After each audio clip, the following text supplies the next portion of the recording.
என்னை விட்டு 2 8 தள்ளி போனால் தவிக்கிறேன். மீண்டும் உன்னை அள்ளி எடுத்து கருவில் வைக்க நினைக்கிறேன். போகும் பாதை நீளம், கூரையாய் நீளவானம்.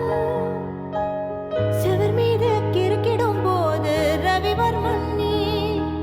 பசி என்றால் தாயிடம் தேடும் மானிட மர்மம் நீ. நான் கொள்ளும் கர்வம் நீ.